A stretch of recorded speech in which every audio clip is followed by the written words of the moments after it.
হযরত মূসা আলাইহিস সালামের কাছে আল্লাহ তাআলা সর্বপ্রথম যে ওহী করলেন, একেবারে প্রথম ওহী, সেই ওহীটা যেখানে নাজিল হয়েছিল সেইটা আমি দেখে আসছি আলহামদুলিল্লাহ। আমি আমার মিশর সফরের সময় সেই ওয়াদিয়ে মুকাদ্দাস সেখানে গিয়েছিলাম। ওয়াদিয়ে মুকাদ্দাস, আল্লাহ তাআলা বলছেন ওয়াদি মানে উপত্যকা, দুই পাহাড়ের মাঝখানে যে সমতল জায়গা থাকে সেটাকে ওয়াদি বলে আরবিতে, বাংলায় বলে উপত্যকা। এখানে যখন মূসা আলাইহিস সালাম গিয়েছিলেন তখন আল্লাহ তাআলা বলেছিলেন ইয়া মূসা ফাখলানা আলাইক ইন্নাকা বিল ওয়াদিল মুকাদ্দাস তুয়া, জুতা খোলো, এটা পবিত্র উপত্যকা। মূসা আলাইহিস সালাম জুতা খুলেছিলেন। আমরাও যখন নেমেছিলাম গাড়ি থেকে অনেক আগের থেকেই জুতো খুলে ফেলেছি ভয়তে। আল্লাহ মূসা আলাইহিস সালামের জুতো খুলতে বলছেন। যেই জায়গায় এটা নাজিল হয়েছিল আয়াত, যেখানে আল্লাহর নূর পড়েছিল, সেখানে একটি গাছ আছে। ওরা বলে যে এখনো ওই সেই গাছটাই। ওখানে দেখলাম খ্রিস্টানরা যায়, ইহুদিরা যায়, মুসলমানেরা যায়, অনেক চিঠি গাছের পাতায় পাতায় ঝুলানো। জিজ্ঞেস করলাম এগুলি কি? বললো যে লোকেরা আল্লাহর কাছে চিঠি লিখে তুই। মূসা আলাইহিস সালামের কাছে সর্বপ্রথম যে ওহীটা নাজিল হলো সে ওহীটা কি ছিল? আল্লাহ রাব্বুল আলামিন হযরতে মূসা আলাইহিস সালামের কাছে প্রথম যে ওহীটি নাজিল করলেন তা ছিল ইন্নানি আনাল্লাহ লা ইলাহা ইল্লা আনা ফা'বুদনি ওয়া আকিমিস সালাতা লিযিকরি। ইন্নানি আনাল্লাহ, নিশ্চয়ই আমি আল্লাহ। সুবহানাল্লাহ। মূসা আলাইহিস সালাম আগুন দেখছিলেন এবং ওই যে মাদায়েন থেকে আসছেন, সাথে বউ আছে, বাচ্চা আছে, পথ হারায় ফেলেছেন, অন্ধকার, দেখছেন দূরে আলো, তো মনে করেছেন ওটা আগুন। তিনি বলেছিলেন যে তোমরা অপেক্ষা করো, আমি ওখানে যাই, যাই দেখি ওখান থেকে আগুন আনতে পারে নাকি, অথবা এই আলোর দিয়ে আমি কোনো পথও পেয়ে যেতে পারি অন্ধকারের মধ্যে। ফালাম্মা তাহা, যখন তিনি ও কাছে গেলেন, নুদিয়া ইয়া মূসা, ওখান থেকে আওয়াজ এলো ইন্নী আনা রাব্বুক ফাখলানা আলাইক। ও মূসা, এটা আগুন টাগুন কিছু না, আমি তোমার রব, জুতা খুলেই ময়দানে আসো, আমি তোমার আল্লাহ। সুবহানাল্লাহ। মূসা আলাইহিস সালামকে আল্লাহ তাআলা বললেন নিশ্চয়ই আমি আল্লাহ, আমি ছাড়া কোনো ইলাহা নাই, আমি ছাড়া কোনো আইনদাতা নাই, বিধানদাতা নাই। ফা'বুদনি, অতএব আমার ইবাদত করো। ওয়া আকিমিস সালাতা লিযিকরি, আর আমাকে স্মরণ করার উদ্দেশ্যে নামাজ কায়েম করো। এই নামাজ আদায় করা মুসলমানদের জন্য অবশ্য পালনীয় কর্তব্য। নামাজ হচ্ছে ঈমান থাকা এবং না থাকার প্রমাণ। আল্লাহ তাআলা বলছেন ফালা সাদ্দাকা ওয়ালা সাল্লা ওয়ালাকিন কাযযাবা ওয়া তাওয়াল্লা। আল্লাহ তাআলা বলছেন কিন্তু না সে সত্য মেনে নিল, আর না সে সত্যকে মেনে নিল, সে মিথ্যা ভেবে প্রত্যাবর্তন করে ফিরে গেল, অর্থাৎ নামাজ সে করলো না, নামাজ আদায় করলো না। তো নামাজ যে আদায় করলো না, সে কিন্তু তার ঈমানের সাথে বিদ্রোহ করেছে, তার ঈমানের আনুগত্য সে করে নাই। যে ব্যক্তি নামাজ আদায় করলো, সালাত আদায় করলো, সে ঈমানের সত্যতা প্রমাণ করলো। আর যে নামাজ আদায় করলো না, সে ঈমানের দাবিকে সত্যতায় রূপায়ণ করতে পারে না। জাহান্নামে যাওয়ার যতগুলি কারণ আছে, কিয়ামতের দুটি জিনিস আছে, একটা হলো জান্নাত, আর একটা বলেন ভাই, জাহান্নামে যাওয়ার যত কারণ, তার মধ্যে অন্যতম কারণ হচ্ছে নামাজ আদায় না করা। আল্লাহ তাআলা বলছেন ইয়াতাসাআলুনা আনিল মুজরিমিন মা সালাকাকুম ফি সাকার। জাহান্নামীদেরকে প্রশ্ন করা হবে, কেন জাহান্নামে এসেছো, কি অপরাধ করেছো, কোন কারণে জাহান্নামে এলে? ক্বালু লাম নাকু মিনাল মুসাল্লিন ওয়া লাম নাকু নুতঈমুল মিসকিন। জাহান্নামে আসার যত কারণ, তার মধ্যে বড় কারণ দুইটা, বড় কারণ দুইটা। একটা হলো নামাজ না পড়া, আমরা নামাজ পড়ি নাই, আর মিসকিনদেরকে, ফকিরদেরকে খেতে দেই নেই। যারা মিসকিনদেরকে খেতে দেয় না, নামাজ আদায় করে না, জাহান্নামের যত কারণ আছে তার মধ্যে এটিও একটি কারণ। জীবনকে সফল করার জন্য নামাজ হচ্ছে সব থেকে বড় দায়িত্ব। আর ইসলামে ক্ষমতা গ্রহণ করার জন্য মূল উদ্দেশ্য হচ্ছে নামাজ কায়েম করা। ইসলামে ক্ষমতা গ্রহণ করার জন্য মূল উদ্দেশ্য কি? নামাজ কায়েম করা। সূরা হজ, আল্লাযীনা ইম্মাক্কান্নাহুম ফিল আরদ আকামুস সালাত ওয়া আতাউজ যাকাত ওয়া আমারু বিল মা'রুফ ওয়া নাহাউ আনিল মুনকার ওয়ালিল্লাহি আকিবাতুল উমুর। আল্লাহ রাব্বুল আলামিন বলেন, আমি যদি মুমিনদেরকে ক্ষমতা দেই তাহলে তারা 4 দফা কাজ করবে। কয় দফা বলেন? 4 দফা কাজ করবে। 1 নম্বর কাজ, তারা ক্ষমতায় গিয়ে সর্বপ্রথম ক্ষমতা গ্রহণ করে নামাজ বাধ্যতামূলক করে দেবে। সুবহানাল্লাহ। সরকার যদি ইসলামী হয়, মুসলমানরা যদি ক্ষমতায় যায়, কে বলতেছেন বলেন? মোমেন বান্দারা যদি ক্ষমতায় যায় তাহলে প্রথম কাজ হবে তাদের নামাজকে প্রতিষ্ঠা করবে। সুবহানাল্লাহ বলেন। দেখেন, আল্লাহ 4টে কথা বলেছেন এখানে। এই 4 দফার মধ্যে প্রথম দফা হলো নামাজ।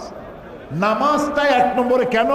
কারণ হলো নামাজ প্রতিষ্ঠা হলেই বহু সমস্যার সমাধান হয়ে যাবে। কিভাবে হবে? আমি 2-1টা প্রমাণ দিই। যেমন ধরুন, পুলিশের অফিস, এসপি, সিলেট শহরে নিশ্চয়ই একজন পুলিশ কমিশনার আছেন, বিভাগীয় কমিশনার, নিশ্চয়ই একজন পুলিশ সুপারিনটেন্ডেন্ট আছেন, এবং বাংলাদেশের সমস্ত পুলিশের হেড যিনি ইন্সপেক্টর জেনারেল অফ পুলিশ, তারও একটা অফিস আছে, আছে না? এখন আজান হয়ে গেল, আইজিপি বললেন সমস্ত অফিসারদেরকে নামাজের জন্য মসজিদে চলে যাও। ওসি তার থানার পুলিশদেরকে বলল জোহরে রক্ত হয়ে গেছে, সব মসজিদে যাও। এসপি তার অফিসের লোকদেরকে বলল সব মসজিদে চলে যাও, নামাজ পড়ে আবার আমরা আমাদের কাজ শুরু করব। এখন এসপি যদি তার অফিসের পুলিশদের, অফিসারদের ইমামত করেন, ওসি যদি তার থানার পুলিশদের ইমামত করেন, আইজিপি যদি তার অফিসের অফিসারদের নিয়ে নামাজের ইমামত করেন, এরকম আইজিপি, এরকম এসপি, এরকম ওসি পিটাইয়াও ঘুষ খাওয়ানো যাবে? যাবে? যাবে না। নামাজ তাকে সংশোধন করে ফেলবে। সুবহানাল্লাহ। যে মন্ত্রী, যিনি মন্ত্রী হয়েছেন, এমপি হয়েছেন, ওনাদেরই দায়িত্ব ইমামত করা। নবী করিম সাল্লাল্লাহু আলাইহি ওয়াসাল্লাম রাষ্ট্রপ্রধান ছিলেন, আর মসজিদের ইমাম ছিল কে? তিনি নিজেই। হযরত আবু বকর সিদ্দিক রাদিয়াল্লাহু তাআলা আনহু, খলিফাতুল মুসলিমিন, আমিরুল মুমিনিন, যতদিন খেলাফতের দায়িত্বে ছিলেন ইমামত করেছেন কে? তিনি। হযরত উসমান, হযরতে ওমর, ওসমান, আলী রিদওয়ানুল্লাহ তাআলা আলাইহিম আজমাইন, যিনি যখন ক্ষমতায় ছিলেন সর্ববৃহৎ সমস্ত জামাতের ইমামত তারাই করেছেন। তো মুসলিম সমাজের নেতৃত্বে আসবে এমন সব লোক যারা জামাতের নামাজ পড়াবার ইমামত করার যোগ্যতা রাখেন, এমন লোকেরাই ক্ষমতায় আসবেন। আর তারা যখন নামাজ পড়বেন, ইমামত করবেন, ঘুষ খাইতে পারবেন না, মানুষ পিটাইতে পারবেন না, মানুষের উপরে জুলুম করতে পারবেন না, নামাজটাকে কন্ট্রোল করবে, হেদায়েত করবে। এই জন্য আল্লাহ তাআলা নামাজকে প্রাধান্য দিয়েছেন। ধরুন ইউনিভার্সিটির ভাইস চ্যান্সেলর যিনি হবেন, ইউনিভার্সিটির মসজিদে তিনি ইমামত করার যোগ্যতা রাখবেন। তার ছাত্র ছাত্রী, শিক্ষক শিক্ষয়িত্রী সকলকে নিয়ে মসজিদের ইমামত যদি তিনি করেন, তাহলে ওই ইউনিভার্সিটি থেকে গুন্ডা পান্ডা সন্ডা বের হওয়ার কথা না। নাম শাহজালাল ইউনিভার্সিটি, কিন্তু প্রোডাকশন কি পাচ্ছি? এখানে যারা নেতৃত্বে আছেন তারা যদি নামাজি হতেন, তাহলে যার নামে ইউনিভার্সিটি ওই রকম লোকই এখান থেকে ওই প্রোডাকশনই বের হতো। সেই জন্য নামাজ হচ্ছে 1 নম্বর কাজ। যদি আমি ইমামদারদের ক্ষমতা দেই, প্রথম কাজই হলো তারা নামাজ প্রতিষ্ঠা করবে। আর প্রমোশন হবে নামাজের উপরে ভিত্তি করে। লোকটা নামাজি কিনা, এই অফিসার নামাজি কিনা, ঘুষ খায় নাকি, ঘুষ খায় না, নামাজি, মিথ্যা কথা বলে না, অন্যের চাকরি নষ্ট করে না, মারপিট করে না, মানুষকে কষ্ট দেয় না, এই সব গুণাবলীর উপরে ভিত্তি করেই প্রমোশনটা হবে। কিন্তু সেই রকম প্রমোশন কি হয় না, প্রমোশন হয় উল্টা। কত বেশি খাইতে পারে, কয় হুজুর উনি ঘুষ মোটেও খায় না। আরে ভাই, কত খায় না সেইটা কম। সুতরাং ঘুষ এবং সুদ, মানুষের উপরে জুলম ইত্যাদি করতে পারে না যদি নামাজি হয়। কেন পারে না? কারণ আল্লাহ তাআলা বলেছেন নামাজ অশ্লীলতা এবং পাপাচার থেকে মানুষকে বাঁচায় রাখে। আল্লাহ তাআলা বলছেন ইন্নাস সালাতা তানহা আনিল ফাহশাই ওয়াল মুনকার। আল্লাহ রাব্বুল আলামিন বলেন নিশ্চয়ই, নিঃসন্দেহে নামাজ মানুষকে পাপাচার আর অশ্লীলতা থেকে বাঁচায়। নামাজি ব্যক্তি অশ্লীল এবং পাপাচারে লিপ্ত হতে পারে না। আমার এই কথার পরে আপনাদের মনে সন্দেহ জাগতে পারে যে আমিও তো নামাজ পড়ি, আমার পাশেও তো অনেকে নামাজ পড়ে, কিন্তু নামাজ পড়ার পরেও সুদ খায়, ঘুষ খায়, জেনা, বদমাশি, বোতলে কি থাকে সেগুলোও খায়, আবার নামাজও পড়ে। এটা কেমনে হয়? এটা হয় এইভাবে, নামাজের দোষ না। উনি নামাজি কি পড়েন উনি তো বুঝেন না। নামাজটা সঠিকভাবে, ডাক্তার ভালো, প্রেসক্রিপশনও ভালো, রোগ সঠিকভাবে রোগকে উদ্ধার করা হয়েছে, বোঝা গেছে কি রোগ, রোগকে নির্মূল করার জন্য প্রেসক্রিপশন দেওয়া হয়েছে। ডাক্তারও ভালো, প্রেসক্রিপশনও ঠিক, ওষুধও ঠিক, কিন্তু রোগ ভালো হয় না। কারণ কি? কারণ হলো এই রুগী ওষুধও খায়, কুপথ্যও খায়, যেটা তার খাওয়া নিষেধ সেটাও খায়, কাজেই তার রোগ ভালো হবে না। আর রোগ ভালো হওয়ার জন্য নামাজি লোক, নামাজ মানুষকে অশ্লীলতা পাপাচার থেকে ফিরায়। কখন ফিরাবে? যখন সে বুঝবে যে আমি নামাজের মধ্যে কি পড়তেছি। ও তো বোঝে না, না বোঝার কারণেই এই দুরবস্থার সৃষ্টি হয়েছে। সাদা কাপড় আপনি সাবান দিয়ে পরিষ্কার করবেন, পরিষ্কার হয়ে যাবে, কিন্তু কয়লা যদি সাবান দিয়া কিয়ামত পর্যন্ত ঘষেন, সাদার চেয়ে সাদা এরকম কোন জিনিস দিয়ে যদি ঘষেন, কয়লা কি পরিষ্কার হবে? হবে না। সুতরাং যে নামাজ পড়া হচ্ছে, নামাজ বুঝি না বলেই নামাজ আমার প্রতি অ্যাকশন করে না। নামাজকে জীবন্ত নামাজে পরিণত করতে হবে। আমি যখন মাগরিব পড়বো তখন আমার মনে করতে হবে এটা আমার জীবনের শেষ মাগরিব, এই মাগরিবের নামাজ জীবনে আর নাও পাইতে পারি। আমি যখন এশা পড়বো তখন ভেবে নেব এটা আমার জীবনের শেষ এশা, আর এশা আমি নাও পাইতে পারি। এমনও তো হতে পারে এই মাহফিলে আমরা যারা বসে আছি এর মধ্যে কোনো না কোনো লোকের কাফনের কাপড় ইন্ডাস্ট্রিতে তৈরি হয়ে গেছে। সে ব্যক্তি আমিও হতে পারি, সে ব্যক্তি আপনাদের মধ্যেও কেউ হতে পারে। সেই জন্য নামাজটা যদি আমি মনে করি যেটা আমার জীবনের শেষ নামাজ, তাহলে ওই নামাজ আপনাকে অশ্লীলতা এবং পাপাচার থেকে ফিরাতে পারবে। নামাজে আপনি কি বলছেন আপনাকে বুঝতে হবে। শুরুই করছেন আল্লাহু আকবার দিয়ে, আল্লাহু আকবার কি দিয়ে শুরু করছেন? আল্লাহু আকবার। আমার জীবনের সব জায়গায় আল্লাহু আকবার। দুনিয়ায় যখন প্রথম এলাম তখন আমি আমার কানে কি শুনেছি? এরকম আসতে বললেন, আর একটু বড় জোর করা যায় না? আর একটু, আরো একটু। এটাই প্রথম শুনেছি। আজানের প্রথম শব্দ কি? ইকামতের প্রথম শব্দ কি? নামাজের প্রথম শব্দ কি? জীবনের সর্বশেষ নামাজ নাম কি? তার প্রথম শব্দ কি? তাহলে আল্লাহু আকবার দিয়ে শুরু, আল্লাহু আকবার দিয়ে শেষ। এটা যদি আমি বুঝতাম আল্লাহ সর্বশ্রেষ্ঠ, তার থেকে বড় কেউ নাই, তাহলে আমার মাথা আল্লাহ ছাড়া কারো সামনে নত করতে পারতাম না। আমি এখানেই ভুল করেছি, আমি বুঝতে পারি নাই আল্লাহু আকবার কি জিনিস। সানার অর্থ কি তাও জানি না, সানা না সন্দেশ তাও বুঝি না। সুবহানা রাব্বিয়াল আলা, সুবহানা রাব্বিয়াল আযীম অর্থ কি জানি না। সামি আল্লাহু লিমান হামিদা, এটা কি নতুন শুনলেন না সারা জীবন শুনেছেন? অর্থ কি জানি না। তাশাহুদের অর্থ কি জানি না। দোয়া কুনুতের অর্থ কি জানি না, সূরা ফাতিহার অর্থ কি জানি না, কিছুই জানি না, খালি সেজদা দিয়ে চলে আসি। এ নামাজ আমাকে কেমনে অশ্লীলতার পাপাচার থেকে ফিরাবে? প্রিয় ভাই সব, শুধু যদি দোয়া কুনুতটা জানতাম অর্থ কি, তাও আমি সংশোধন হতে পারতাম। দোয়া কুনুতের মধ্যে কি বলছি, একটা কথা শোনাই, একটা শব্দ। দোয়া কুনুতের মধ্যে আমরা বলি, দোয়া কুনুত কোন নামাজে পড়ে? ইসলামী ব্যাংকে একবার লোক নেওয়া হচ্ছিল, সব MA, AA, ইকোনমিক্সে, ইংলিশে, অ্যাকাউন্টেন্সিতে মাস্টার্স ডিগ্রি হোল্ডার। ইন্টারভিউতে জিজ্ঞেস করা হচ্ছে, দোয়া কুনুত জানো? জানি।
আমাদের চিরকাঙ্ক্ষিত তাফসীরের আলোচনায় চলে যাই। যা বললাম এগুলি দেশ এবং জাতির স্বার্থে, ঠিক না ভাই?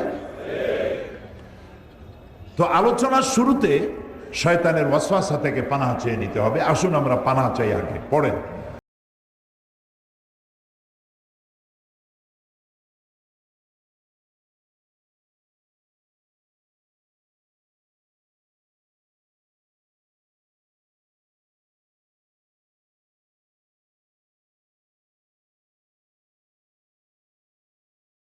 বিতাড়িত মরদুদ,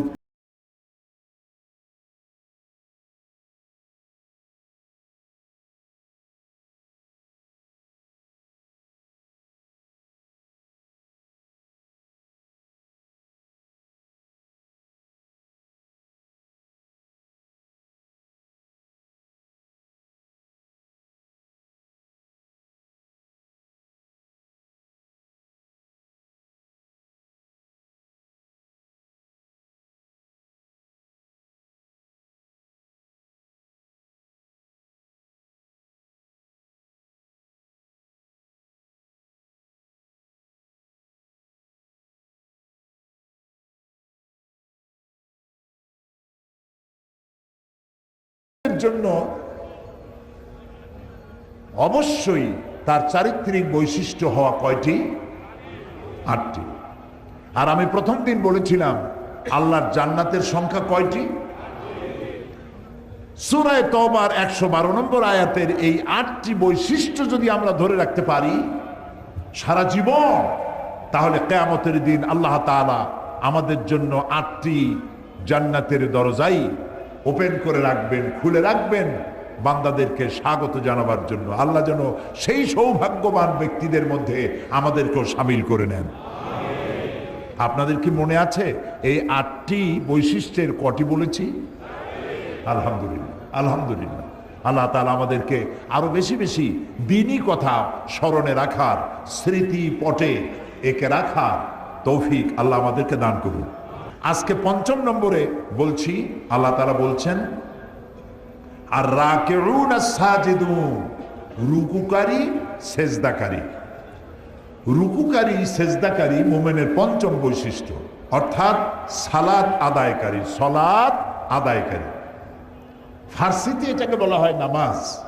আমাদের দেশে ফার্সি ভাষা মোগল আমলে ঢুকছে, সেই জন্য আমরা মালাইকাকে বলি ফেরেশতা, জাহান্নামকে বলি দোজক, জান্নাতকে বলি বেহেশত, নবীকে বলি পয়গম্বর, সাওমকে বলি রোজা, আর সালাতকে বলি নামাজ।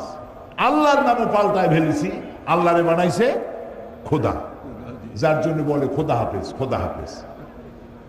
আল্লাহর নাম কয়টি? আসমাউল হুসনা কয়টি? 99টি। এই 99টি পবিত্র নামের মধ্যে খোদা বলে কোনো নাম আছে? বিশ্বাস করুন, বিশ্বাস করুন। আপনি যদি একবার দুবার নয় 10 লক্ষ বার যদি খোদা খোদা খোদা খোদা জিকির করতে থাকেন 10 লক্ষ বার, একবার আল্লাহ বলার সমান হবে না। কারণ খোদা আল্লাহর কোনো নাম নয়। এজন্য আজ থেকে এই পরিভাষার পরিবর্তন করুন। আপনার সন্তানকে বিদায় দেওয়ার সময় বলুন আল্লাহ হাফেজ। খোদা হাফেজের পরিবর্তে আমরা আজ থেকে কি বলবো? আল্লাহ হাফেজ। আল্লাহ আল্লাহ বলেছেন সালাত, এটাকে আমরা নামাজ বানাইছি। চেষ্টা করুন সালাত বলা, চেষ্টা করুন। আস্তে আস্তে পরিভাষাগুলি পরিবর্তন হোক। আমরা কোরআনের পরিভাষা যদি বলি সওয়াব হবে, আমরা যদি রোজা না বলে সাওম বলি সওয়াব হবে। এইভাবে প্রত্যেকটি ইসলামী পরিভাষা কোরআনের পরিভাষা ব্যবহার করলে আমাদের সওয়াব হবে বেশি। সেদিকে আমরা যেন লক্ষ্য রাখি। সালাত হচ্ছে ঈমানের সর্বাগ্রগণ্য দাবি। একজন মানুষ যখন ঈমান আনে, ধরেন এখন একজন অমুসলিম ইসলাম কবুল করলো, তার প্রথম কাজ কি? সালাত আদায় করা, নামাজ আদায় করা প্রথম কাজ। মুমিনের শ্রেষ্ঠ আমল হচ্ছে সালাত আদায় করা, নামাজ আদায় করা।